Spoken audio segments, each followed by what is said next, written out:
Hello, viewers, and welcome to the latest episode of The Huddle. I'm Las Vegas correspondent Brian Joseph, and I'm here today with John Connelly, the Global CEO of Interblock, a return guest. John, thanks for joining us. Thank you for having me. How has life been for you at Interblock since you last spoke to us? It's another year, yet more challenges in the industry, but you're still here. Yeah, I'm still here. You're older. I don't know. They're adding up here quickly, but yeah, it's been a great year. Looking forward to obviously heading over to Asia here tomorrow for a few weeks, and then going to try to hit Europe next month. But things are going well. Thank you for asking. Sounds like a busy schedule and a lot of traveling. Yes, the world is a big place, and a lot of shows going on, as you can imagine. We just finished the IGO show last week and preparing for the Macau Gaming Show coming up in May. So yeah, just trying to get out there and see as many people as we can. It's got to be a lot of fun. Interblock refers to itself as a maker of luxury gaming products, which is just a great motto, if you ask me. In your mind, what makes a gaming product a luxury gaming product?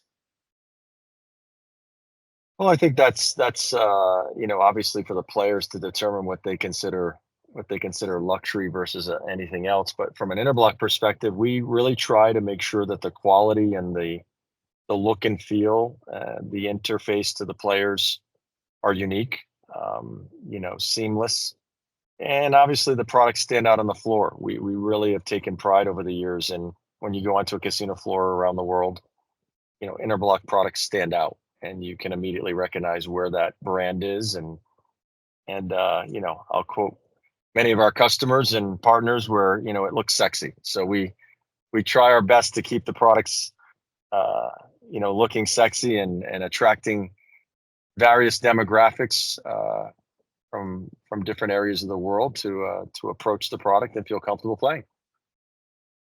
Interblock, just keeping it sexy. Should do some t-shirts, I guess, right? How are ETGs performing currently, given that table games have shown little growth recently in the U.S.? Something that has also been suggested by affected labor shortages. It's interesting. We've been doing a lot of presentations lately and some research that the proliferation of online gaming. If you think about it, one of the, I think, few true bridges, omni-channel bridges between online and traditional casino floors, you could argue, is electronic table games. Why? Because online, you don't use chips, you use a monitor. The play action is distinctly different than in a live pit environment in a casino.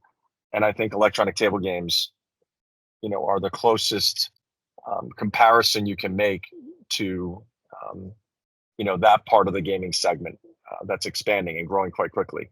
What's fascinating, though, is when you look at New Jersey and Michigan, other markets in North America in particular, online is incremental. The slot and table game play has remained consistent, has not really been cannibalized.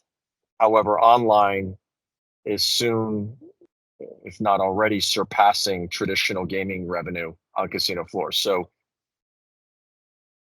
if you're a casino owner or if you're an online B2C operator, I think there's a lot of discussions right now about how do you bridge those two worlds. Both regulated players are crossing, through those omni channels to play their. And I think as Interblock, we are spending a lot of time and money right now researching and innovating how to make that transition from a casino going home and playing online to being at home and going to a casino and playing in a traditional environment. So we think electronic table games are definitely one of the catalysts that is going to help bridge that gap as things continue to evolve. Is there more you can talk about, the research that you guys have done into that bridge to iGaming? I know that's something that you folks have looked at for quite some time now. Are there any latest developments that you can share?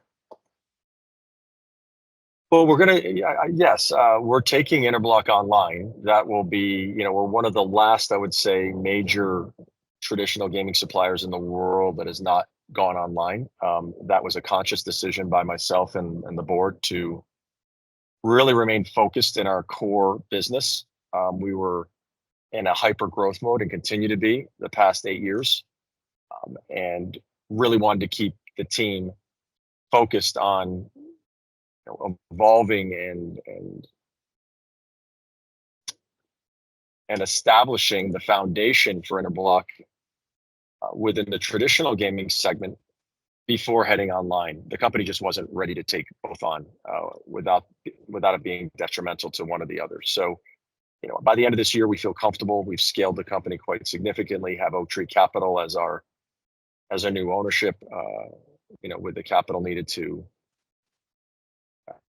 invest inside the organization to scale, and for that reason, and quite frankly, the fact that online gaming and the trending in the United States is set to explode in some people's opinion after the presidential election.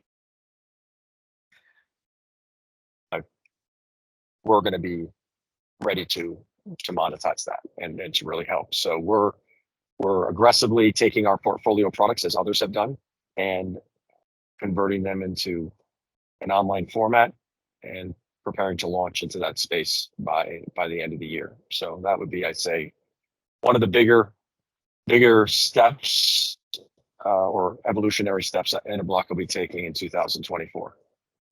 That's quite a big piece of news and a big change for you folks.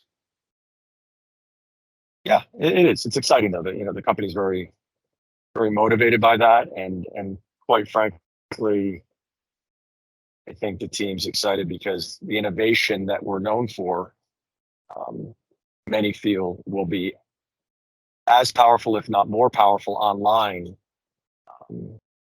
as we bring our products into that space versus what's out there today. So the player demand and the player expectations in the online space seem to be very similar when it comes to at least what Interblock offers, as you would find on a traditional casino floor. So the synergies there we anticipate to be quite high. Speaking of innovation, I mean, what's new and on the horizon for ETGs this year? Well, without stealing the thunder of G2E Vegas that we enjoy each year and surprising people, I would just say that coming out of G2E last year, which was only a few short months ago, we're very excited and proud of the notoriety the Smart Pit has received. There was tremendous headwinds in launching that concept, and fast forward to today, it won Table Game of the Year from operators and continues to win more awards as it's submitted globally. And so, the concept of not having chips in a live table game pit within a casino was looked upon poorly by many, and we politely reminded people that there used to be coins coming out of slot machines, and also that last time we checked, there wasn't really chips online, and I think after that, people started to accept the fact that the world's changing and perhaps it's time to try some new concepts, and so for that reason, we will be launching Smart Pits with, I would say, the majority of the major operators in North America by the end of Q2, beginning of Q3, as we head into summer. And I think as we reach G2E October of this year, I think as you come down the Las Vegas Strip, you're going to see Smart Pits or components of Smart Pits in virtually every casino. So we're very excited about that. Wow, another big sea change. You mentioned G2E, you mentioned IGA earlier. There are loads of gaming, and you mentioned other gaming conferences. There are loads of gaming conferences every year. I'm curious if you have a favorite on the annual gaming conference circuit. We love them all equally. You should be a politician. Yeah, maybe someday. But no, they all have their. I mean, in sincerity, they all have a strategic purpose, or we wouldn't attend.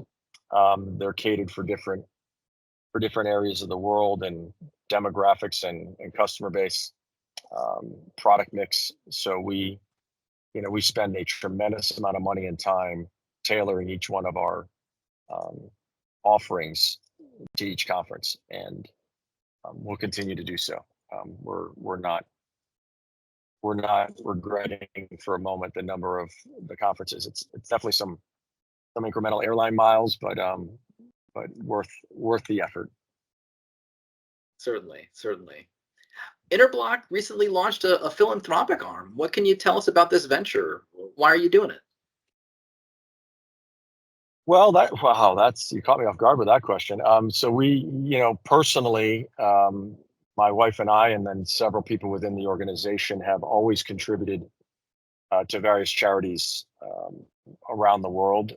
But I think the company really wanted to have a few specific charities it could engage in at all levels of the organization and really contribute in a more hands-on manner rather than just writing a check and attending a dinner. I think the employees wanted to have something they could really contribute to in their free time when time permitted, and get behind a few charities to make let's say a larger impact as Interblock. So with that, we chose as a company a few charities specifically, and we obviously continue to give a tremendous amount to several other organizations throughout the year, and will continue to do so.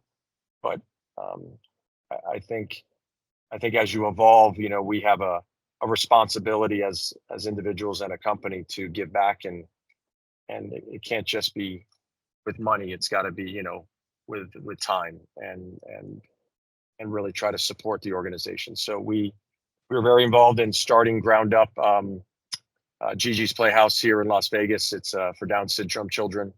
There was not a Gigi's Playhouse in Las Vegas. There's over 60 worldwide and across the United States. And so we're very proud to be, founding members of this chapter, along with several other individuals from the gaming industry. And we're able to open that facility just a month ago. And then several of our employees spend tremendous amount of time in volunteering and raising funds and charity for that particular organization, amongst others. Interblock, keeping it sexy and making a difference. Trying. Just to conclude, Interblock is such an established an established gaming company that has remained private and was acquired by Oak Tree Capital. What do you think about the trend of some public gaming companies wanting to go private? I see Soo Kim is trying to take Bally's private. Endeavor recently went private for $13 billion. I'm just curious, you've been such an established force in this business and have seen sort of the different iterations of this. What do you think of that trend? I don't see it diminishing. I think that trend will continue. Being public today versus even 10 years ago, the costs associated and the global economic impact it has on your organization, everything has its pros and cons.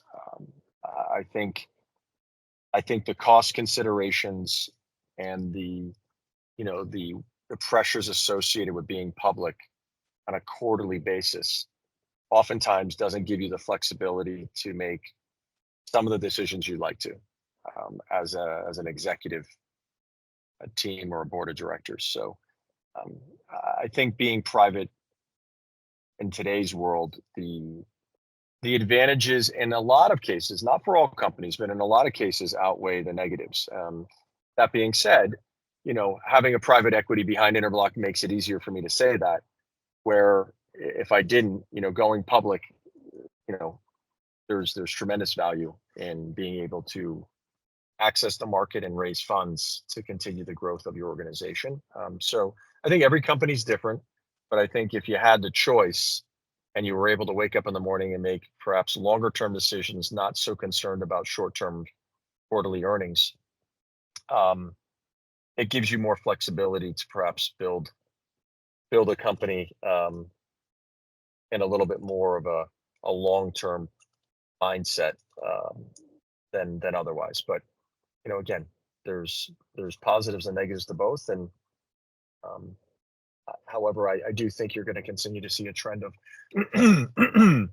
excuse me, organizations preferring to be private if they could. However, those that are public, obviously doing tremendously well. Makes a lot of sense. John, thank you for your time. It's been a pleasure speaking with you as always. Me as well. Thank you for the opportunity.